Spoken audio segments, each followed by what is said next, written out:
Welcome. Today I'm going to highlight some of the responses the Sustainable Development Goals received, both in support but also against. So we're talking about 2015, we're talking about the 2030 Agenda, we have 193 world leaders signing the document, there's overarching agreement that sustainable development is the way forward. And what is particularly interesting is the concept of sustainable development that was ebbing and flowing since 1987 got this boost. Suddenly, world leaders were going back home and implementing policies and taking on this platform. We are talking about partnerships that were being advocated. We're talking about businesses and academia and governments and philanthropic organizations. There was a lot of buzz around sustainable development. The initial response was extremely positive. People said that this was the most participatory process in the UN's history. We're talking about thousands of consultations that led to these 17 goals. We were talking about the fact that we were just not restricting ourselves to governments and international organizations, but also private businesses. There was considerable focus on the fact that now we had a goal on inequality reduction, on governance. We were talking about prosperity, economic growth. It was consumption, decent jobs, in addition to the traditional development focus of poverty, hunger, education, gender equality, energy. And then there was a lot of excitement that development is now closely integrated with climate change and environmental issues. So there was a lot of positive response. However, and as to be expected, any new, bold, transformative agenda also attracts its fair share of criticisms.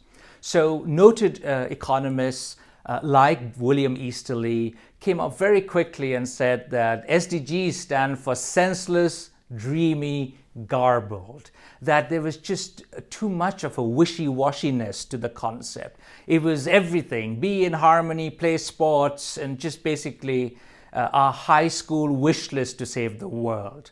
We had the influential magazine The Economist calling the SDGs for stupid development goals. Again, much of the criticism was based on the fact that the concept wasn't very rigorous. You could put basically everything under the sun.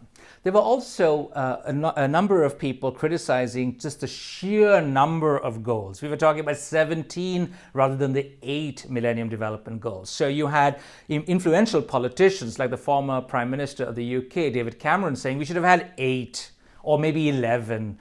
We had influential academics here, but also politicians and policymakers saying we should have maybe had far fewer. Some said there were perhaps these goals were not political. Others said they were actually very political.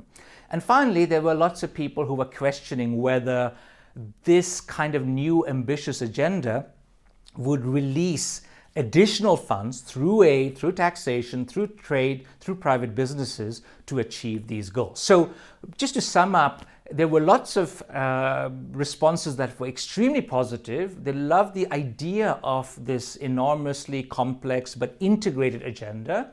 And there was also a lot of talk about how unrealistic perhaps all of this sounds. In conclusion, I would say that what is wonderful about the 17 SDGs is that it actually provides a roadmap. It highlights a number of issues that are absolutely crucial for the world, and it actually has led to a lot of growing discussions, much more debates within certain countries like India, China, Rwanda, and we'll be discussing this later. There's so much more attention to the concept of sustainable development than there has been for a long, long time.